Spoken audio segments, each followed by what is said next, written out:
Piala Dunia U17 2023 resmi dimulai pada 10 November kemarin. Edisi kali ini terasa spesial karena untuk pertama kalinya diselenggarakan di Indonesia. Hal ini sekaligus menjadikan Indonesia sebagai negara Asia ke-6 yang dipercaya FIFA untuk menyelenggarakan Piala Dunia U17.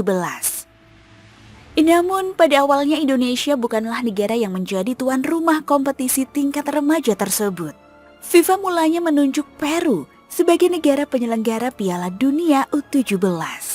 Namun karena berbagai alasan, FIFA akhirnya mengganti Peru dengan Indonesia sebagai tuan rumah edisi kali ini. Lalu mengapa FIFA menunjuk Indonesia yang menjadi tuan rumah? Mengapa FIFA tidak menunjuk negara-negara lain? Mari kita bahas dalam episode hari ini.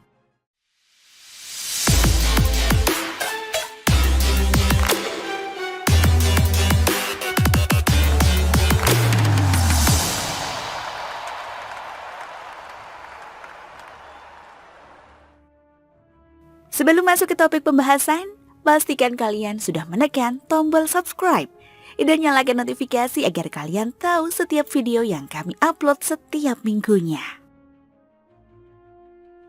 Pada tanggal 24 Oktober 2019, Dewan FIFA mengumumkan dalam rapat di Shanghai, Tiongkok, bahwa Peru akan menjadi tuan rumah Piala Dunia U17 2021. Sayangnya edisi tersebut terpaksa dibatalkan karena terjadi pandemi yang melanda seluruh dunia. FIFA pun memberikan kesempatan kepada Peru untuk menjadi tuan rumah edisi selanjutnya pada tahun 2023. Turnamen ini sedianya akan menjadi kali kedua bagi Peru menjadi tuan rumah Piala Dunia U17 setelah sebelumnya pada edisi 2005. Namun pada tanggal 3 April 2023, Federasi Sepak Bola Peru atau FPF menyatakan bahwa mereka tidak sanggup menyelesaikan infrastruktur dan fasilitas yang sudah ditetapkan FIFA. Alhasil setelah melalui negosiasi yang panjang, FIFA resmi mencabut status Peru sebagai tuan rumah Piala Dunia U17 2023. Apa yang terjadi pada Peru sebenarnya sangat ironi, mengingat mereka memiliki waktu hampir 4 tahun untuk mempersiapkan diri sebagai tuan rumah Piala Dunia. Namun sayangnya jangka waktu tersebut masih belum cukup untuk merampungkan deadline yang diberikan FIFA. Meski begitu, mundurnya Peru sebagai tuan rumah Piala Dunia U17 2023 memberikan keberkahan bagi Indonesia. Pada 23 Juni 2023, FIFA secara resmi menunjuk Indonesia sebagai tuan rumah Piala Dunia U17 menggantikan Peru. Penunjukan Indonesia sebagai tuan rumah kali ini disinyalir sebagai kompensasi dari FIFA atas hilangnya hak tuan rumah pada Piala Dunia U20 kemarin yang diberikan kepada Argentina.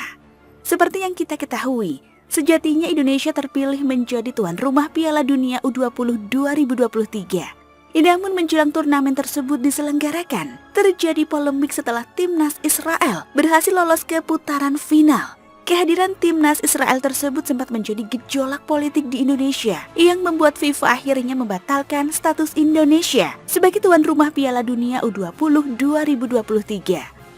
Sementara itu dalam kasus Piala Dunia U17 kali ini, Indonesia dianggap sebagai negara paling siap menyelenggarakan turnamen tersebut karena memang semua infrastruktur untuk Piala Dunia U20 masih layak dan masih memenuhi standar FIFA.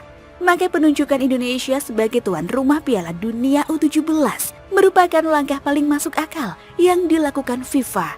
Mengingat waktu pengunduran diri Peru dan kick-off turnamen ini hanya berjarak 7 bulan saja. Dengan ditunjuknya Indonesia sebagai tuan rumah, maka secara otomatis membuat tim Garuda berhak mengikuti turnamen tersebut. Sebelum ditunjuk sebagai tuan rumah, Indonesia sebenarnya gagal lolos kualifikasi Piala Dunia U17. Setelah kegagalan mereka menembus babak utama Piala Asia U17. Seperti yang kita ketahui, wakil Asia di Piala Dunia U17 memang diambil dari 4 tim terbaik yang berhasil lolos ke semifinal Piala Asia U17. Keempat negara tersebut adalah Iran, Jepang, Korea Selatan, dan Uzbekistan. Namun dengan terpilihnya Indonesia sebagai tuan rumah, maka wakil Asia di Piala Dunia U17 2023 bertambah menjadi 5 negara. Ini sekaligus menjadi ajang ketiga bagi timnas Indonesia bermain di Piala Dunia setelah sebelumnya mengikuti Piala Dunia Senior pada tahun 1938 serta Piala Dunia U20 1979. Sementara itu, Piala Dunia U17 kali ini diikuti oleh 24 negara. Indonesia menjadi satu-satunya negara yang belum pernah merasakan tampil di babak utama turnamen ini. Meski begitu, Indonesia mungkin boleh sedikit berbangga karena menjadi negara Asia Tenggara pertama yang dipercaya FIFA untuk menyelenggarakan Piala Dunia U17. Piala Dunia U17 sendiri memang tidak setenar Piala Dunia U20, apalagi Piala Dunia Senior. Namun meski begitu, sejumlah nama populer juga sempat mengikuti turnamen ini.